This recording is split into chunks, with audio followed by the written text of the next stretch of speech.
Welcome to the Wisdom Window on Strong Island Radio. The Wisdom Window is your portal to timeless knowledge and understanding. Join us each episode as Maddi Cheers and Marianne Franzese examine ancient and current wisdom traditions and apply these teachings to today's unique challenges. So let's get started and welcome your hosts, Maddi and Marianne. Hello.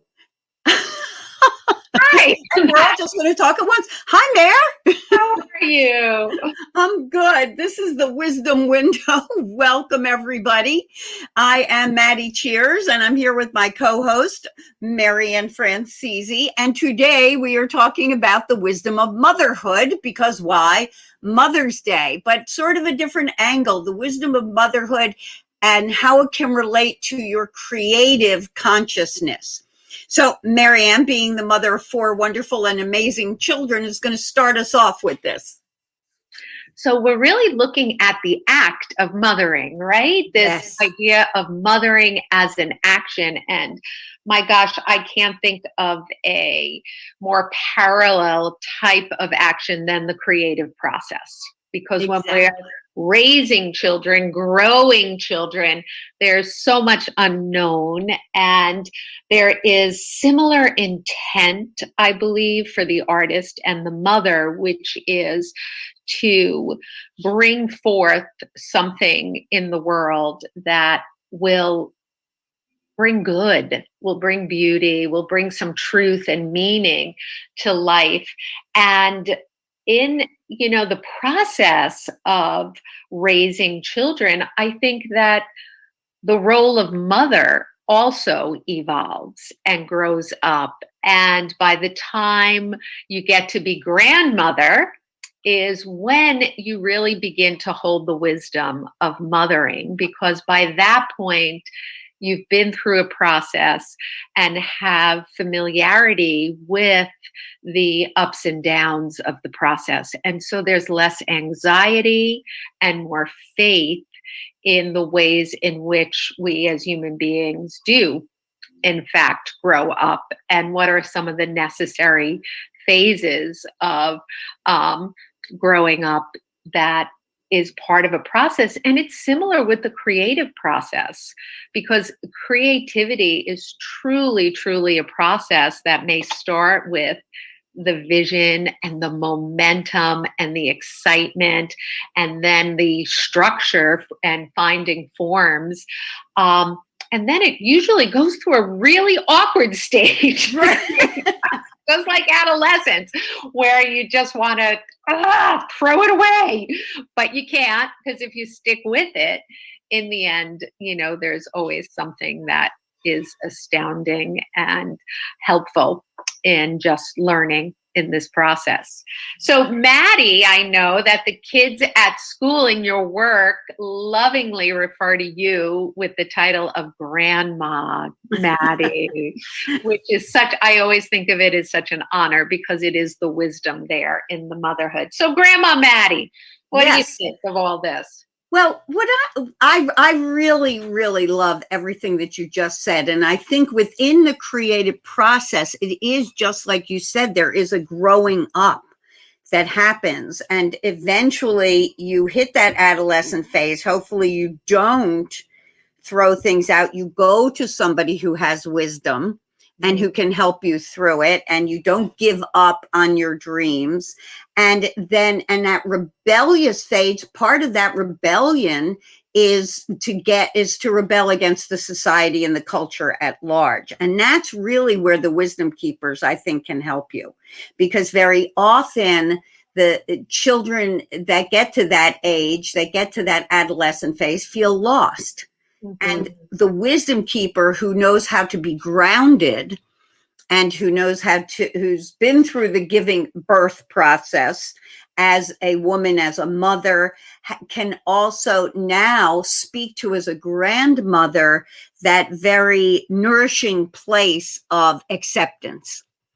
That unconditional love piece, I think, is where the grandmothers come into this, and hopefully the grandfathers. I find it interesting in the Haudenosaunee world, when they choose a male leader, the male leader has to have children. And in the old days, 3 children. Wow. So because their belief, their observation is that if a man does not have children, he is not fully in a space of being able to give, of understanding, compassion. And what happens with mothers is they're seen as already in that place. And so, like what you said earlier, the mother is looking for good for her child. The mother is focused already on the coming generations. And so there's a bit of ego connection when you're raising a child, certainly when you're raising a work of art, but also there's a place where you get to the wisdom phase where you break from your ego, where you're now producing something that is for the good of the world, but it's being produced strictly for the good of the world. The outcome, you do that Buddhist thing of detaching from the outcome. And when the Buddhists say that, they're not talking about like, oh, I don't care what happens. It's very much, I'm on this journey. I'm taking this path. And whether or not my book becomes a bestseller is irrelevant. I need to produce this work of art. I need to have this voice. And I think that that is an allowing that mothers have that needs to be brought more into the world, that having a voice, and especially our generations where we were at the beginning of women having a voice. And so now we're watching our children, our female children and nieces and grandchildren really having that voice. That's really coming out. Yeah, and as you were talking, Maddi, I was thinking about when you were talking about the grounded wisdom, right, of the grandmother, because I do think there is this very important root system that's established, and it takes time. We raise children over the course of a lifetime, right? But especially during those first 18 years, we are watching and cultivating a process of rooting in true nature, right? In a child's true nature, in the essence of who the child is, who you are, what you can bring forth, so that they can grow, right? They can rise. But there is also something else that I'm hearing there, which is this intersection, right, between rooting and growing upward, raising consciousness, becoming more of who you are, this vertical axis of depth and rise. But then there's also the horizontal plane, which is the earth walk. It is very everyday life, and the movement from something that might be more egocentric, even for an artist, like I want my music to be the best in the world, and moving from that along this path to how can my music help change the world? How can it serve to heal and bring something to humanity that humanity hasn't had yet? So that, to me, I'm just beginning to understand this. I remember we actually went to a workshop together with shaman Oscar, right? And one of the things he asked us was, what's your medicine? What medicine do you bring forth? I couldn't come up with anything except, I don't know, I'm a mother. And he said to me, mother medicine, that's what you bring to the world. Now, this is about 5 years ago, and the question is still on my mind. What is mother medicine? But I'm starting to get that it is this intersection. It's two ways of growing at the same time. The vertical, the horizontal, the cross, the medicine wheel of we are growing as human beings, we're developing, and we're also expanding in our consciousness and sense of what it's all about, understanding what it's all about. And again, those two working together is a slow and steady and sometimes rocky process that demands that you remain devoted to it through Yep. and through, whatever it brings. Exactly. And I think within that expansion, the other wisdom of motherhood is that they're raising boys and girls. Mm-hmm. So we're not trying to say that one or the other is better. And No. certainly when we're talking about the divine energetics of masculinity and femininity, when your creation is some work of art or even a business, Yeah. you know, whatever your creation is, you're bringing both of those aspects. And I think that when people bring both of those aspects, even to business, their employees are happier, their business is more successful.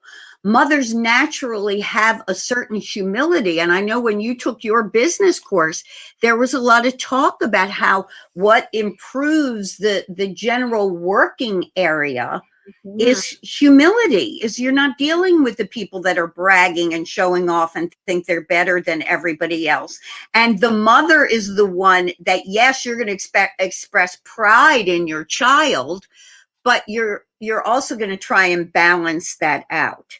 And I think it's very important in looking at the male and female growing together, both of those energetic and physical aspects, that we understand that the goal is to bring it into balance. It's not to make one better than the other.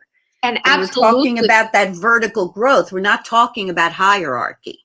no. And also the idea that what we're talking about is this archetypal movement of mothering doesn't just belong to women. Men also are in the role of mothering and nurturing and bringing forth.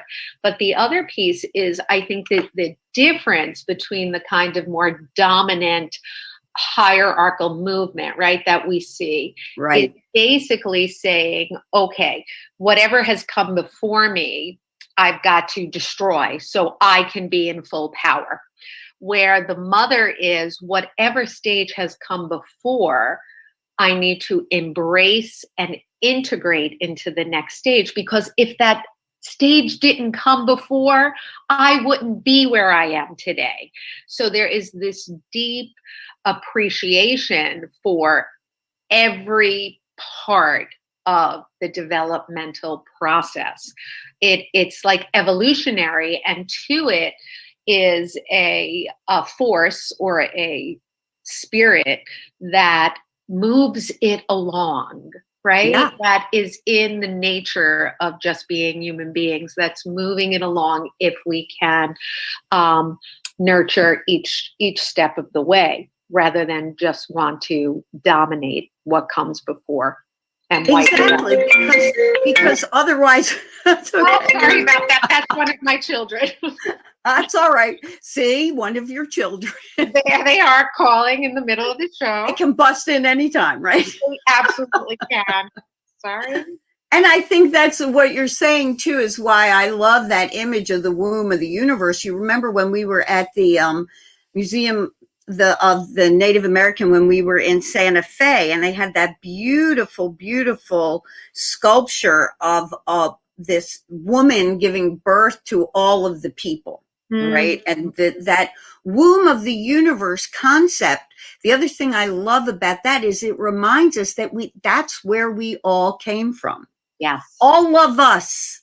Mm-hmm. All of us came from the dark. We came from water. Mm-hmm. We came through a woman. Yeah. And that energetic process of all of us coming through in that way means that we are all connected to creation. Yes. We are all connected to the natural world of creation. We are all connected to the creator, however you conceive of that, and that we are all brothers and sisters. I thought that was the great beauty of that particular sculpture. Right. And it is interesting that it was part of an exhibit that was entitled All the World's a Neighborhood. Yeah. Right. So it is, we are born into community. And if we can just like hold on to that sense of we are all part of this whole, and and from the universal womb, from what is called also fertile void, right? It's the Right. darkness. It's being able to like be in that space of emptiness, right? Of emptying out in order to receive the inspiration that will then bring forth what comes next. And the process of birth, right? You start empty, you fill up, you empty out, and ultimately, when all your children are raised, it's the empty nest again, right? So you're the full house to empty nest. So it is this process of filling up, emptying out, and in again, those two moving together can create so much love, right? Isn't that Exactly. part of all of this? Is this beautiful kind of love that just I keep going back to stays the course, like Yep. is devoted to the path, and just keeps allowing the love to develop as well. And in Dr. David Hawking's book on power versus force, where he talks about how love first appeared on the planet through the mother. Oh, makes Through sense. the mother loving the child. And I think he uses the example of the lion. He says if you watch lions, the father is the father, contributes his seed, and goes off with the guys. Laying around in the pride. And it's the mother really who's left to care for the children, and that love first appears with the mothers. And it is that love that we all, those of us involved in spirituality of any kind, believe is what we need to move us forward. Yes. To bring about the evolution. And I think the reason that mothering, whether it's a male or a female doing it, but the action of mothering is so important, is because if you are mothering, you have faced fear. Yes. You have stared fear in the face. The fear that I've never been a mother, I've never given birth, but I know from you, from all my friends who have, my sisters, you get pregnant and there's that fear of holy moly, what's going to happen now? Right. And you agree to stay pregnant, you go through, and then there's the beautiful and painful process of giving birth. Yeah. And then there's the child, and then there's more fear to face because you're so concerned about the child. So all along the way, mothers and the act of mothering, and this is where it does apply to the act of giving birth to an artwork or a business or anything creative. The act of mothering is all about facing your fears and getting through it, the best for you and the best for your children. Right. And I think that, go ahead, that's a very important. I think it's a great point, because it's having to tolerate both feelings at the same time, right? This tremendous love and hope for just what is evolving, and at the same time this tremendous fear at the possibility of losing that or something happening and not having complete control. And that is where I think ultimately the reconciling force is the faith that with a sense of being present not with just yourself, but also within community, and allowing community support to come in, you get through.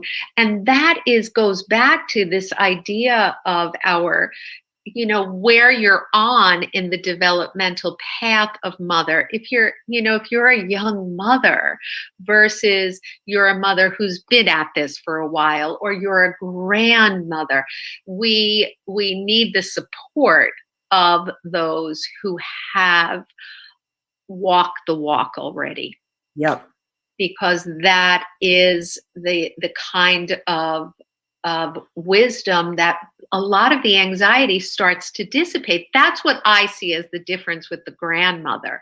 The grandmother enjoys the child in a way that mom can't really enjoy. And I'm wondering if it is the same with the creative process when you are a grandmother of um, of creation, where you're creating something new in the world at an older age. Does it bring a different kind of acceptance, a deeper love? I don't know. I'm not sure about that, but there is definitely us. We all know it. We recognize it, right? Nothing's Right. like grandma's love. Nothing like it. Love is just super special. I know. I was just excited this morning because in cleaning up my bedroom Yeah. and organizing my bedroom, a thing I just am not good at, but I'm trying to get better at it. I found my grandmother's old pearl embroidered purse that I had from her, and inside were her handkerchiefs. Oh, You know how ladies used to carry back then that she had embroidered herself, these beautiful yes. dainty embroidered handkerchiefs, and just to be reminded of her, it smelled like her. It's like, it was just so precious. And I thought to myself, now, how did I not keep this as sacred? What is that? That is a question, for a generational question. Was it part of the having to go out and be myself, or was it just forgetfulness? But it's an interesting thing to think about. And I think with where we are now, that going back to more of that tribal and familial teaching of being there to support each other.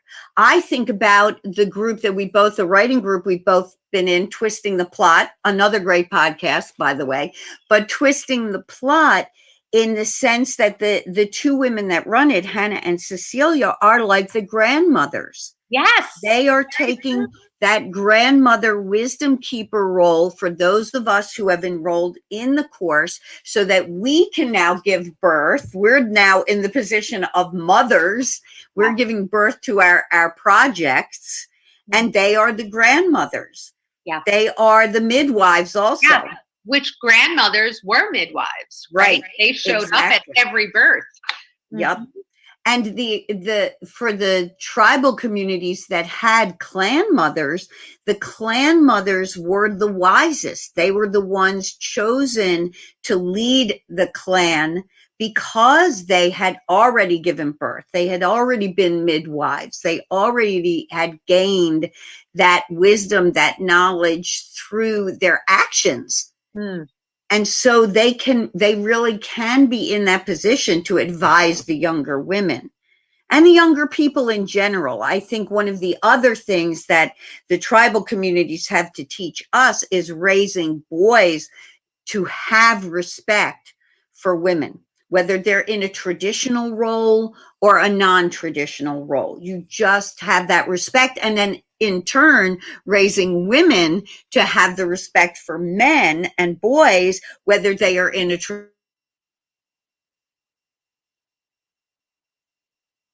Well, Maddi, you froze a second. Still with us? So boys and girls, right? We're talking about, which ultimately, maybe that the movement will just be able to see this without any gender specific attachment to it, and rather look at it as these qualities of growing up and expanding our sense of consciousness. But I do love that today, on Mother's Day, we invoke the grandmother and the grandma's little hanky with her embroidered initials on it, to smell, to wipe away your tears, to hold close to your heart, and to connect to the wisdom that is in our blood, right? Just about how to carry on this kind of love. So for all the creative souls out there, which is basically every single person, because we've all got it, may you mother yourself and mother your art and mother your dream and bring forth great wisdom to the world. Until next time, a very happy Mother's Day and love to all. Thank you to Bobby and Strong Island Radio, and we will see you next week. Take care.